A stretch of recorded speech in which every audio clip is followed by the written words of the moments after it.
ہم نے اتنے لڑکوں کو بھجوایا ہے، کچھ لوگ سڈنی میں ہیں، کچھ لوگ یورپ میں ہیں، کچھ لوگ افریقہ میں ہیں، اور ہم نے تو ایسے ایسے کام بھی کیے ہیں کہ ہمارے کئی لڑکے اب امریکہ میں کام کر رہے ہیں، اچھی اچھی پوسٹوں پہ وہ کام کر رہے ہیں۔ تو یہ ایک جو ہے نا سبز باغ والا سین سمجھ لیں، دکھاتے کچھ ہیں اور ہوتا کچھ ہے، یعنی ہاتھی کے دانت دکھانے کے اور کھانے کے اور، اس طرح کی یہ سچویشن بن جاتی ہے۔ اور جو لوگ معصوم ہوتے ہیں، جن کو نہیں پتا ہوتا کہ یہ راستے کیسے پار کیے جاتے ہیں اور ان کا خرچہ کتنا آتا ہے، اور اس طرح کے لوگ جو ہیں ان کی باتوں میں پھنس بھی جاتے ہیں۔ تو ایجنٹ اس کے بعد اس کو کہتا ہے کہ تم میرے ساتھ ٹائم بناؤ، میں نے کچھ لڑکے اور بھی بلوائے ہوئے ہیں، ان کے ساتھ تم بات کرو۔ کئی لڑکے میرے ایسے بھی ہیں کہ جن کے بھائیوں کو میں نے باہر بھجوایا ہے، اب ان کے بھائی مجھے پیسے دے رہے ہیں کہ ہمارے چھوٹے بھائی کو ہمارے پاس بھجواؤ، کیونکہ جو الیگل طریقے سے بندہ جاتا ہے بڑی مشکل بات ہے کہ اس بندے کا باہر میں کوئی سیٹ اپ بن سکے، کیونکہ الیگل طریقے سے ایک تو خطرہ یہ ہوتا ہے کہ جب بھی کوئی بندہ بیمار ہو جائے تو اس کو میڈیسن نہیں دی جاتی، کیونکہ وہ مانگتے ہیں پاسپورٹ یا اس طرح کی کوئی آئی ڈی وغیرہ ہوتی ہے، الیگل بندے کے پاس تو وہ ہوتی نہیں ہے۔ تو ان مشکلات کی وجہ سے وہ بندے تنگ آ جاتے ہیں، اور کچھ لوگ خودکشی کر لیتے ہیں کہ یار میں کہاں پھنس گیا ہوں، کیونکہ راستے کی مشکلات جھیل کر اتنا مشکل راستہ کاٹ کر آگے پھر کچھ سہولت نہ ملے۔ جب بھی سڑک پر وہ نکلتے ہیں ڈر کر نکلتے ہیں کہ کوئی بندہ ہمیں دیکھ نہ لے، کسی کو شک نہ پڑ جائے، تو اس طرح کی جو سچویشن ہوتی ہے وہ بن جاتی ہے۔ تو ایجنٹ بھائی اس طرح کے بندوں کو اپنے پاس بلاتے ہیں اور ان کو بتاتے ہیں کہ آپ نے پیدل نہیں چلنا، بالکل بھی آپ نے پیدل نہیں چلنا، تھوڑا بہت راستہ ہوگا 15-20 منٹ کا، تو اس راستے میں آپ کو پیدل چلنا ہوگا۔ اس کے بعد ہماری گاڑیاں ہوتی ہیں، موٹر سائیکل ہوتے ہیں، آپ کو سارا راستہ ان چیزوں سے پار کروایا جاتا ہے۔ اور سوچنے والی بات یہاں پر یہ ہے کہ جنگل میں موٹر سائیکل کہاں سے آئے، پہاڑ کے اوپر گاڑی کیسے چلے،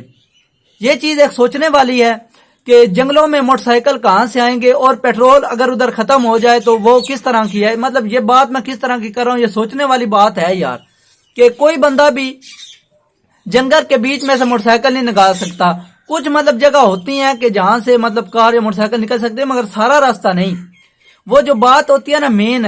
کہ آپ کو پیدل نہیں چلنا پڑے گا۔ ہمارے یہاں سے کافی لڑکے گئے ہیں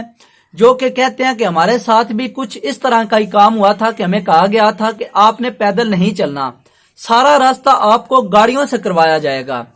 تو جب وہ یہاں سے گئے آگے پیدل چل کر ان کی مطلب حالت بحال ہوگی، وہ کافی زیادہ پریشان ہوئے۔ وہ کہہ رہے تھے کہ یار ایجنٹ سے بات کی، اس نے کہا کہ یہاں کہاں سے گاڑی آئے گی، اپنے ذہن سے سوچو یہاں کہاں سے گاڑی آئے گی۔ تو یہ اس طرح کا سین ہوتا ہے کہ ایجنٹ اپنے بہکاوے میں بندے کو لاتا ہے، کہتا ہے کہ آپ نے ایسا کرنا ہے کہ اگر آپ کے پاس پیسے نہیں ہیں سارے، کچھ لوگ اس طرح کے ہوتے ہیں کہ وہ کہتے ہیں ہمارے پاس پیسے بھائی کم ہیں تو شاید ہم ڈنکی نہیں لگا سکتے۔ ایجنٹ کی ایک پلاننگ یہ بھی ہوتی ہے کہ وہ کہتا ہے کہ بھائی آپ کے پاس جو پیسے ہیں نا وہ ہمیں دے دیں، اور باقی جب آپ ترکی پہنچ جائیں گے ادھر کما کر ہمیں مطلب دے دیجئے گا۔ ہمارے وہاں پر بندے موجود ہوتے ہیں، جب آپ اچھی ارننگ کرنے لگو تو تب ہمیں پیسے دے دیجئے گا۔ تو کچھ لوگ اس طرح کی باتوں میں آ جاتے ہیں، اور کچھ لوگ جو سمجھدار ہوتے ہیں وہ کہتے ہیں کہ ادھر کام ہی نہ لگے تو اس کو پیسے کہاں سے دی جائیں گے۔ تو کچھ لوگ مان جاتے ہیں کہ وہ کہتے ہیں ٹھیک، اور ایک آپشن یہ بھی ہوتا ہے کہ آپ آدھے پیسے ہمیں ادھر دے دو اور آدھے پیسے ترکی میں پہنچ کر جب آپ وہاں کام لگ جاؤ گے تب پیسے دے دینا۔ تو کچھ لوگ اس بات میں بھی آ جاتے ہیں کہ شاید یہ بات صحیح کہہ رہے ہیں، اور جو لوگ ان تینوں باتوں میں آتے ہیں وہ تینوں لوگ پھنستے ہیں، کیونکہ جو بندہ ترکی پہنچ کر پیسے دینے والا تھا اس سے آدھے پیسے لے لیے گئے ہیں، اور ایک بندہ جو کہہ رہا ہے کہ میں ادھر پہنچ کر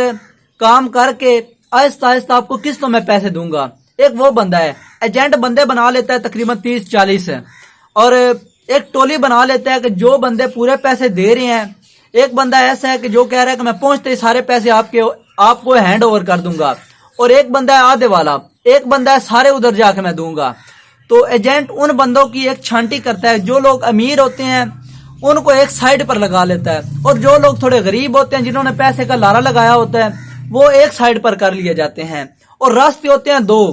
راستے ہوتے ہیں، دونوں میں سے ایجنٹ ڈیسائیڈ کرتا ہے کہ اس راستے پر آج آرمی کا ناکہ ہے، اس راستے پر نہیں ہے۔ پہلے اپنے جو ایجنٹ اس کے انڈر کام کر رہے ہوتے ہیں ان کو بھیجتا ہے کہ آپ جاؤ اور جگہ کا جائزہ لو، کہاں سے آج گیم لگوائی جائے۔ پہلے وہ جاتے ہیں، جگہ کا جائزہ لیتے ہیں کہ اس جگہ پر آرمی کی گاڑیاں آج گزر رہی ہیں، اس جگہ پہ آج ناکہ تنگ ہے۔ تو ایجنٹ اس طرح کا کرتے ہیں کہ ان کے آرمی والوں کے ساتھ بھی کانٹیکٹس ہوتے ہیں، وہ آرمی والوں کو فون کرتے ہیں کہ آج یہاں سے گیم گزرے گی، میں آپ کو جگہ بتا دیتا ہوں، آپ وہاں سے بندے پکڑ لیجئے گا۔ ایجنٹوں کی آرمی والوں کے ساتھ بھی لین دین کا چکر چلتا رہتا ہے۔ ان کی پلاننگ یہی ہوتی ہے کہ وہ جو غریب لڑکی ہوتے ہیں ان کو دوسری سائڈ سے بھجوا کر آرمی کو فون کر دیتے ہیں کہ وہاں پر آج ایک گیم گزر رہی ہے، آپ جلدی سے جائیں اور ان کو پکڑ لیں۔ آرمی ان کے آرے لگ جاتی ہے، جو دھیان ہے وہ بٹایا جاتا ہے۔ جب آرمی ان کو پکڑ کر ادھر مار رہی ہوتی ہے، ان کو پیٹ رہی ہوتی ہے، تو اسی وقت دوسری سائڈ سے ایجنٹ ان امیر لڑکوں کو باہر بھجوا دیتے ہیں، ان امیر لڑکوں کو بارڈر کراس کروا دیتا ہے اور ترکی کی سرحدوں میں داخل کروا دیتا ہے۔ تو اس طرح کا ایجنٹ کا کچھ سین ہوتا ہے کہ جو ایجنٹ اپنی میٹھی میٹھی باتوں میں لگا کر سنہرے مستقبل کے خواب دکھا کر لوگوں کو بہتر زندگی بتا کر آگے بھجواتے ہیں، اور ان لوگوں کے ساتھ کیا ہوتا ہے، ایجنٹ ان کے ساتھ راستے میں اور کیا کیا مشکلات کھڑی کرتا ہے، یہ ساری ویڈیوز میں آپ کو آئندہ والی ایپیسوڈ میں بتاتا جاؤں گا۔ میں اس ٹاپک کو ریئل میں بتاؤں گا، کیونکہ اس ٹاپک میں جھوٹ نہیں ہوتا، جو بھی ہوتا ہے صرف ریئل ہوتا ہے۔ میری کوشش یہی رہے گی کہ جو لوگ ڈنکی کی سوچ رہے ہیں یا جو لگا رہے ہیں ان کو اس چیز سے باز آنا چاہیے۔ میں آپ کو ان راستوں کی ویڈیوز، پکچرز اور ان راستوں پر جو مشکلات کھڑی ہوتی ہیں اور جو ایجنٹ بتاتے ہیں کہ بہترین ریسٹورانٹ، 5 سٹار ہوٹل، وہ ساری ویڈیوز بھی میں آپ کو اسی چینل پر دکھاؤں گا۔ پورے فل پروف کے ساتھ آپ کو یہ ویڈیوز یہاں پر دیکھنے کو ملیں گی۔ میرے چینل کا نام ہے شہزاد سٹوریز۔ میرے چینل کو جلدی سے سبسکرائب کر لیں، ویڈیو کو لائک کر دیں اور میری اس ویڈیو کو مزید دوستوں کے ساتھ شیئر کریں تاکہ ان کو اس قیمتی معلومات سے فائدہ ہو۔ میں ملتا ہوں آپ کو نیکسٹ ویڈیو میں۔ نیکسٹ ویڈیو تک اپنا رکھے خیال۔ اللہ نگہبان۔